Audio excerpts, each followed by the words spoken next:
आयुर्वेद के हिसाब से गठिया 100 से भी ज़्यादा तरीके का होता है, लेकिन उसमें सबसे ज़्यादा खतरनाक होता है रूमेटॉइड अर्थराइटिस। अब ये सबसे ज़्यादा खतरनाक क्यों होता है?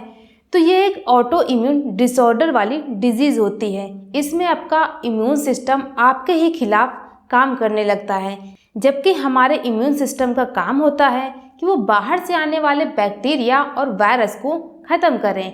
लेकिन इसमें आपका इम्यून सिस्टम थोड़ा सा गड़बड़ हो जाता है और वो आपके जॉइंट्स के आसपास जो साइनोवियल फ्लूइड होता है, जिसे हम सरल भाषा में घुटनों की ग्रीस कह सकते हैं, उसको खत्म करने लगता है। इसीलिए चलने फिरने में आपने देखा होगा कि कई लोगों के घुटनों में कट कट की आवाज़ आना शुरू हो जाती है। और जब ये बीमारी ज़्यादा बढ़ती है तो ये हड्डियों के बीच में उपस्थित कार्टिलेज को भी खत्म करने लगता है, जिसकी वजह से उंगलियां टेढ़ी होने लगती हैं और कोई भी मूवमेंट नहीं हो पाता है। तो मेडिकल साइंस के टर्म में कहें तो यह एक लाइलाज बीमारी है और इसे ठीक नहीं किया जा सकता। लेकिन आज मैं आपके साथ शेयर करूंगी अपनी लाइफ जर्नी रूमेटॉइड अर्थराइटिस की, जिसमें मैंने सिर्फ 3 महीने में अपने बढ़े हुए रूमेटॉइड अर्थराइटिस, जो आप रिपोर्ट में देख सकते हैं, 199.5 यानी अप्रॉक्स 200 पहुंच गया था, उसको मैंने जस्ट 3 मंथ्स में डिक्रीज करके 45 कर दिया है। इसमें मैंने किसी भी तरह की मेडिकल ट्रीटमेंट और किसी भी तरह की पेन किलर या पिल्स का यूज़ नहीं किया है। इसलिए मैं ये इन्फॉर्मेशन आपके साथ शेयर कर रही हूँ। आपने अपने आसपास ऐसे कई लोगों को देखा होगा जो इस तरह की गंभीर बीमारी से जूझ रहे होते हैं, जिनको डॉक्टर ने बोल दिया होता है कि आपको ताउम्र सिर्फ और सिर्फ दवाओं पर ही चलना है। लेकिन ऐसा बिल्कुल भी नहीं है।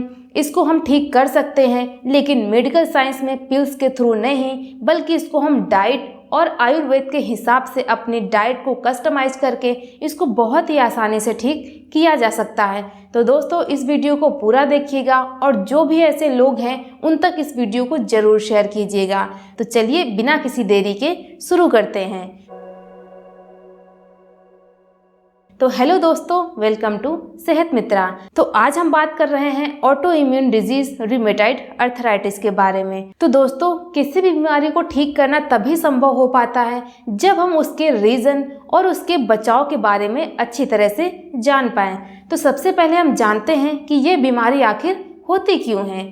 अगर जिस पर्सन का डाइजेशन काफ़ी लंबे समय तक खराब रहता है तो उसमें क्या होता है, आपका जो खाना वो सड़ना शुरू हो जाता है और उससे निकलने वाले टॉक्सिक आपके जॉइंट्स के आसपास इकट्ठे हो जाते हैं। और दूसरा, इसका रीज़न मेडिकल से रिलेटेड भी हो सकता है। कोई भी ऐसा हादसा आपके साथ हुआ है जिसकी वजह से आप काफ़ी लंबे समय से दवाएं लेते आ रहे हैं, तो उसके चलते भी ये गड़बड़ी हो सकती है। और ऐसे कई सारे ऐसे रीज़न होते हैं जिसके चलते ये गड़बड़ी बॉडी में इंटरनली हो जाती है। तो अब बात करते हैं कि हम इसके सिम्टम्स को कैसे पहचानें। तो जब आप सुबह उठते हैं तो आपको अपने छोटे जॉइंट्स में काफ़ी ज़्यादा स्टिफनेस फील होती है, जैसे कि ये जो उंगलियां हैं इसमें हल्की सी स्वेलिंग आ जाना, हाथों का अच्छे से मूव ना करना, किसी चीज़ को अच्छे से पकड़ ना पाना और ऐसा लगने जैसे यहाँ पर बहुत ज़्यादा पेन हो रहा है। उसके साथ ही आपको हल्की सी यहाँ पे रेडनेस के साथ जलन भी महसूस होती है। जब ये बीमारी बढ़ने लगती है तो छोटे जॉइंट से आपके बड़े जॉइंट यानी कि कंधे, गर्दन, कमर और घुटनों को भी जकड़ लेती है। तो अब हम बात करते हैं कि इस बीमारी को हम ठीक कैसे कर सकते हैं। तो इसमें आपको सबसे ज़्यादा ध्यान रखना है उन फूड के बारे में जो कि आपकी बीमारी को इंक्रीज़ कर रहे हैं, क्योंकि इसमें आपका जो डाइजेशन है वो वीक हो चुका है और इसमें आपको उस तरह के फूड नहीं लेने हैं जो बहुत ज़्यादा हैवी होते हैं। तो इसमें आपको तला भुना, बाहर की जंक फूड है, किसी भी तरह का नॉन वेज और मिल्क प्रोडक्ट को ऐड नहीं करना है। इन चीज़ों को आपको टोटली अवॉइड करना है। इसके साथ ही आपको किसी भी तरीके का बादी चीज़ यानी कि उड़द की दाल हो गई, कद्दू हो गया, भिंडी हो गई और बैगन हो गया, इन चीज़ों को आपको पूरी तरह से अवॉइड करना है तब तक के लिए जब तक आप पूरी तरह ठीक नहीं हो जाते। तो अब बात करते हैं कि आपको इसमें खाना कौन कौन सी चीज़ें हैं। तो इसमें आपको कड़वी चीज़ें ज़्यादा खानी चाहिए। ये आपके डाइजेशन को इम्प्रूव करती हैं और आपके हीलिंग पावर को भी बढ़ाती हैं। जैसे कि करेले की सब्जी हो गई, करी नीम के पत्ते हो गए, नीम के पत्ते हो गए, इसके साथ ही लहसुन और अदरक। मॉर्निंग की शुरुआत आपको करनी है अपने 1 ग्लास ल्यूक वार्म वाटर से। इसके साथ आप लीजिएगा 1 से 1.5 इंच का अदरक का टुकड़ा, 2 कलियां लहसुन की और 1 चम्मच हल्दी। हल्दी होती है एंटी इन्फ्लामेटरी, जो कि आपकी जलन को शांत करती है और स्वेलिंग को कम करती है। लहसुन में सल्फर की मात्रा अच्छी होती है, जो कि आपके जोड़ों को इम्प्रूवमेंट करने में बहुत ज़्यादा हेल्प करते हैं।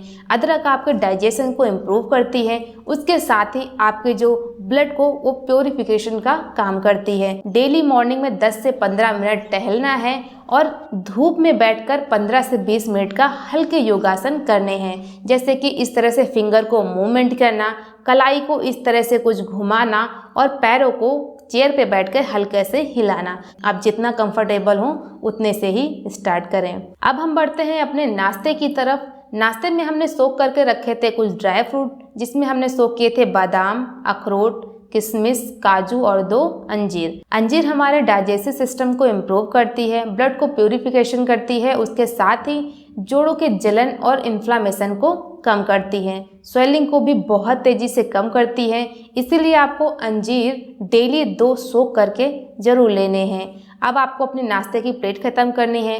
उसके बाद आपको लेना है 1 कटोरी स्प्राउट। स्प्राउट में आप काले चने, सफ़ेद चने, मूंग, मूंगफली के दाने, इस तरह की चीज़ों को अंकुरित करके खाना है, ताकि ये इजीली डाइजेस्ट हो पाएँ और आपको अच्छे से अपने माइक्रोन्यूट्रिएंट्स आपकी बॉडी को प्रोवाइड कर पाएँ। इसके बाद आपको ब्रेकफास्ट और लंच के बीच में प्रॉपर गैप देना है और उसके बीच में आपको सिर्फ और सिर्फ पानी पीना है। आपको किसी भी तरह की कोई भी चीज़ को खाना नहीं है।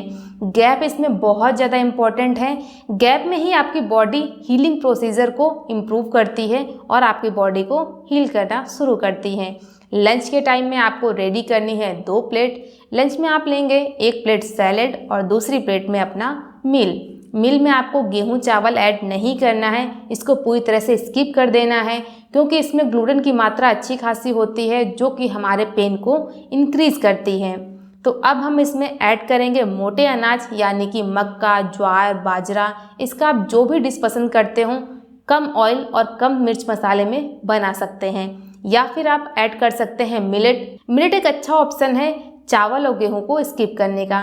मिलेट में आप ले सकते हैं रागी, कोदो, कुटकी, काकुन, इस तरह से कई सारे मिलेट आते हैं। आप जो आपको पसंद आए वो आप ले सकते हैं।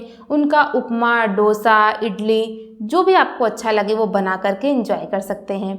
अब हमने अपने लंच को कंप्लीट कर लिया है। अब जो हमारा शाम का खाना है वो हम सूर्यास्त के टाइम, यानी सूर्यास्त होने से पहले ही उसको खा लेंगे। इसमें आपको जस्ट लंच की तरह ही करना है। 1 प्लेट सैलेड की और 1 प्लेट अपने मील की रेडी करना है। शाम को हो सके तो हल्की दलिया या फिर वेजिटेबल का सूप भी ले सकते हैं, वो एक अच्छा ऑप्शन होगा। एक बात और, आपको वीक में 1 दिन फास्टिंग जरूर रखनी है। Fasting is very important. इस डिजीज़ में फास्टिंग आपको एज अ मेडिसिन काम करती है। जिस दिन आप फास्ट रखते हैं उस दिन क्या होता है, आपकी बॉडी पूरी तरह से खाली होती है और वो पूरा कॉन्सेंट्रेट अंदर से हील करने पर लगाती हैं। लेकिन अगर आप बहुत ज़्यादा वीक हैं, बहुत ज़्यादा कमजोरी आपको लग रही है, तो आप फ्रूट या वेजिटेबल के जूस भी ऐड कर सकते हैं। दोस्तों, यही रूटीन मैंने 3 महीने फॉलो किया है और रिजल्ट आपके सामने है। अगर मैं इतना बढ़ा हुआ रूमेटॉइड अर्थराइटिस सिर्फ 3 महीने में क्योर कर सकती हूँ, तो आप तो इजीली इसे क्योर कर सकते हैं। दोस्तों, आई होप आपको ये जानकारी पसंद आई होगी। अगर पसंद आई है तो एक लाइक करें और इस वीडियो को उन लोगों तक ज़रूर शेयर करें जिनको इसकी नीड है। बहुत सारे लोग हैं जो इस बीमारी से जूझ रहे हैं और सिर्फ पिल्स के भरोसे ही अपनी ज़िंदगी जी रहे हैं। दोस्तों, हम आपसे मिलेंगे अगली वीडियो में। तब तक के लिए खुश रहिए और अपना बहुत सारा ख्याल रखिए।